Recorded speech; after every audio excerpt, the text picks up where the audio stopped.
Well, if darkness does not fall on Scotty Scheffler and company, the second round of the Masters may actually finish before tonight, even though it's now taking those guys 5 hours to play 14 golf holes because the weather conditions have not been ideal down at Augusta National with the fierce winds that we have had throughout the day. Today, Max Homa now in the lead with Bryson DeChambeau and Scotty Scheffler, a three-way tie for first at -6. But again, Scheffler still got several holes with which to play. Højgaard is 2 strokes back at -4, and then you've got a couple of players in there at -3. Matt Fitzpatrick at -2. Tommy Fleetwood sitting in a big group at -1. And as we pointed out earlier, Tiger Woods making a little history today. He is at +1, his 24th straight Masters made cut. As we send it down to Augusta National and welcome in our man on the ground here this evening, we say hello to Don Williams, who's been covering the Masters for us for a long, long time here on Sports Talk. Don, good evening. Welcome back. How are you, sir? I'm doing good. How are you guys? We are doing very well. Obviously, it must have been a tough walk on the golf course today. Describe for those of us who were just watching it on television and saw all the loblolly pines swing back and forth, just how fierce has the wind been down there today? I think that it may have been the most sustained high winds that I can remember in my 41 years. There have been times last year where there was more wind than there was today, but for brief periods of time. But I can't remember. I saw, and I'm sure many of our listeners saw, when on 18, the golfers were getting pelted with sand that was being blown out of the bunkers on that hole, one of the most exposed on the golf course. I just don't remember it being as consistently high winds as it was today. Max Homa went into the interview room about a half an hour after he finished his round and said the only thing he could think about as he played 17 and 18 was that somewhere there was a couch and a TV waiting for him. He couldn't wait to get – he said, all I want to do is get inside somewhere. Would that explain, I'm sure it does, but would that explain, I was kind of joking, but I somewhat understand as well, the group that's out there on the course right now that includes Scotty Scheffler, Don, they teed off at 148 this afternoon, and they've still got about 5 holes left to play. I mean, it's taken them an inordinate amount of time to get through the round. Has the wind really slowed down play that considerably, or are they just a slow group in general? No, it's slowed down, and I think there were some issues. I saw the Scheffler group having a very long wait on the 11th tee, and I think that there were some issues ahead of them with rulings and so on involving Jon Rahm. But I was telling somebody a little while ago, there's no such thing as a stock shot on a day like today. So every shot requires probably just a little bit more thought and a little bit more focus than normal. And as a result, that's going to slow you down just a little bit. Yeah, you made a good point about darkness is about an hour and 15 minutes away. I hope they can get it in because they should, based on when everybody started this afternoon. But it's possible. It's possible we could have somebody on 18 and it's getting pretty dark. Don Williams joining us here on Sports Talk. Don, with what happened today with Bryson DeChambeau at number 13 where he pulled the post out of the ground? Now, look, that's a great visual. It's great for memes. It's great for the internet. But from a journalistic perspective, is there a better visual of someone who is absolutely a rule breaker, cut from a different cloth, live tour, had his clubs cut the same length, he tries to play golf in a different way? To me, that visual almost encapsulates who Bryson DeChambeau is. In the most hallowed of ground, on one of the most hallowed holes, he pulls a post out of it.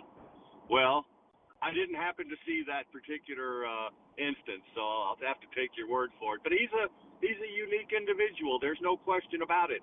And when his game is dialed, and it hasn't been all that often the last 2 or 3 years, but when it is, when the ball is going where he wants it to go, he's a tough customer to deal with. I saw him hit a shot today on number 17, his drive, which is one of the tougher holes. Now, granted, I think it was playing downwind, but I don't think he had any more than about 70 yards left in to the 17th green. That's a tough par 4. So he's playing very well right now. Can he keep it up for 2 more days? I mean, today certainly was not anything like the round he had yesterday. But then again, nobody today, I think we said, one person shot in the 60s today? The scores were just not there to be made today. If you shot even par, 1 under par, 2 under par, that was a great round of golf. Well, Don, you have to see this so that you can get in front of a computer or on your phone. You've got to see this. It was a Paul Bunyan moment for Bryson DeChambeau, and you don't want to miss it. But as far as his game and Scotty Scheffler and Max Homa, and of course there's going to be other challengers as the weekend progresses. You know, in my mind, Augusta is one of those courses you can't bully. Maybe Tiger bullied it a little bit in 97, and of course then they made some changes. But you're seeing what you see with the course biting back today. Can Bryson bully his way to this victory? Because that's something you can do sometimes in Las Vegas, but I don't know that anyone does it very often at Augusta.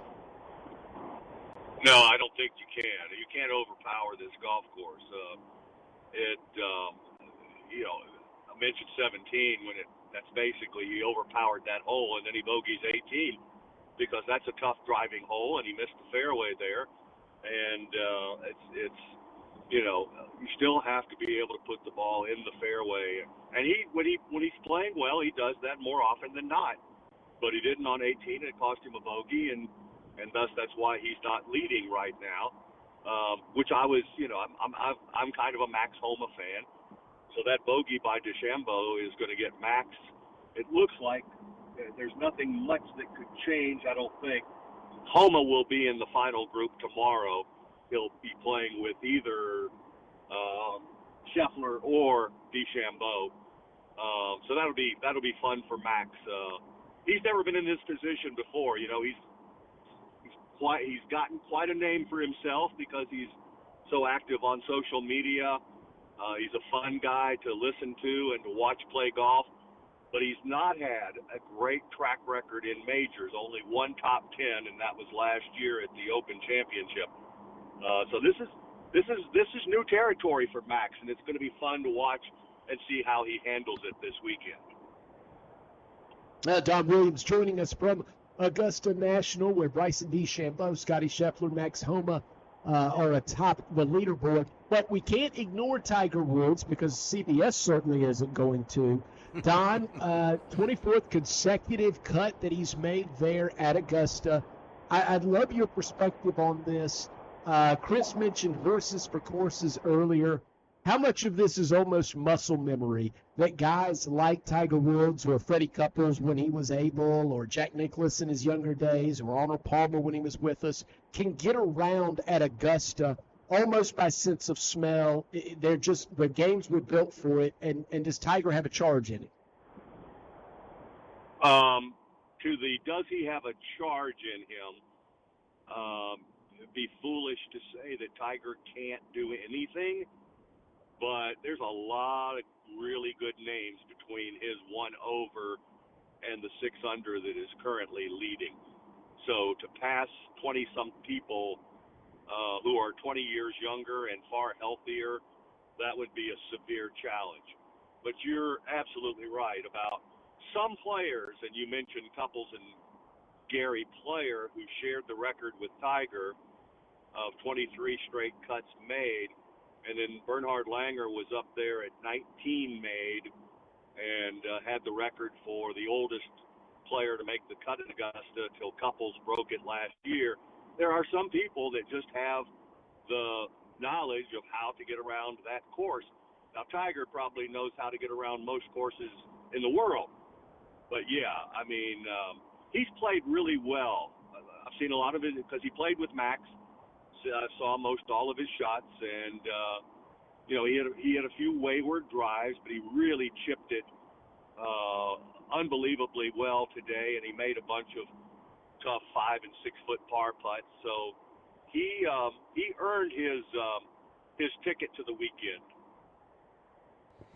And Don, to that point about Tiger playing well, he certainly did today and actually did yesterday as well. Score may not show that, but this is the best he has driven the golf ball at Augusta since I believe he hit 22 fairways the first 2 rounds. That's his best since 1999. So, Smitty's point about horses for courses and muscle memory, it has to play a little bit, or is it just still, even with his body breaking down, him getting older and the whole 9 yards, I mean, does it still speak to just his immense talent? And even a 50 or 75% Tiger Woods is still as good as a lot of players on the PGA Tour. Well, I think that, most people would say that he's the greatest player that ever played the game. I think Nicklaus has got an argument that can be made in his favor, but we are talking about somebody that's at another level from everybody else that's ever played the game. So even Tiger at 75% is still plenty good enough to, if his body will allow him to make the swings and walk the 6 miles that it takes to get around that golf course, and it has the last 2 days. He's looked better than he's looked since his automobile accident. That he's going to be able to post a score.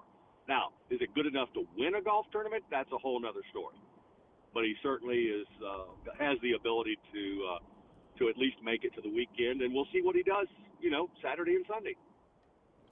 Before I let you go, tomorrow's always been known as moving day at Augusta. Where do you feel the number needs to be to have a legitimate shot? Let's say, how far back if you're at Tiger Woods at +1? I mean, are you still in the golf tournament just 7 shots back, or do you need to be a little bit closer, like, say, somebody who's sitting at Patrick Reed at even, or even a Danny Willett who's won it before, had a tough day today at -1. All those guys at -1, I would think, are in the mix. But where do you see the number going tomorrow if the weather improves? Well, I do think the weather will improve. I think it'll still be breezy. I think the golf course will be a little more difficult because I think it's going to get bouncier and harder. We'll see what the pin positions look like. I think they took it easy a little bit today because of the wind. So I don't think I think you'll see better than 69 tomorrow out of somebody, but I don't know that we'll see any crazy low scores. It depends. Scheffler's got 4 holes left. If he was to get to 8 under, then that's going to make a difference on how far back is too far back. Right. Right now at 6 under, I think the evens are still in the golf tournament. If it goes to 8 under, then I think I've got to slide that number to 1 under. The 1 overs, which includes Tiger and many others, are going to they would have to put together 2 extraordinary rounds. And Don, let me jump in here with this one last point, because heading into the golf tournament, I think everyone was in agreement that Scotty Scheffler was the best in the world, I guess, to put it no other way, kind of the world champion. And I wonder, is who's sitting at the top of that leaderboard? Does that change your thinking at all? Because I think DeChambeau has got that high variance game, right, where he could double bogey or he could eagle, whereas if Scheffler is 2 or 3 shots clear of the field, that everybody's shoulders will sink a little bit because they know he's going to be consistent coming down the stretch. I think if Scotty Scheffler is tied for the lead, which he is right now, then that means he's leading. I think everybody feels, and don't forget, Scheffler missed a 2-foot putt today. So, he's human. His putting is his one area of concern, but he's the best player in the world right now, and he's playing at the highest level. He had an opportunity today to separate himself a little bit because he went off late, and he knew where everybody else in the field was, and he wasn't able to separate, but I think the weather had a lot to do with that. Tomorrow will be interesting. He could easily separate himself from the field if he goes out and shoots 66 tomorrow. So yeah, people know he's up there, and they know that he's not going to come, more than likely. In golf, anything's possible, but more than likely he's not going to come back to them. Don, outstanding stuff as always. I know one of the few shows that Phil wants to be on is when you are on with us from Augusta, so I'm sure he is not happy he had to sit this one out tonight on the injured reserve list. So we'll try and repair him as best we can and get him ready for 2025 at Augusta. Well, tell him that the people that got called up from Gwinnett did a really good job. Well, thank you, sir. We appreciate that. Don Williams from Augusta covering the Masters for us like no one else can. We appreciate it, Don. Have fun this weekend, and we'll talk to you again real soon. All right, guys, take care. Yes, sir. That is Don Williams, our man on the scene down at Augusta. And Smitty, I thought he brought up a fascinating point about Scotty Scheffler because people used to talk about Tiger like that. If you're tied with him, he's in front of you. He's in the lead because of the intimidating factor that Tiger was, not to go along with the talent. I'm not so sure that Scotty Scheffler scares everybody the way Tiger did, but he's got such immense talent that I think he's right. Sitting in a share of the lead, he probably feels like he's a stroke or two better than the two guys he's tied with right now. That was it in a 12-minute interview, Chris. And Don, as you said, he was very insightful and brought up so many great points. And we talked about everything, DeChambeau and Homa and Tiger Woods making the cut and all of these things. But what I will take from that interview is Don Williams saying, if Scotty Scheffler is tied, he's in the lead.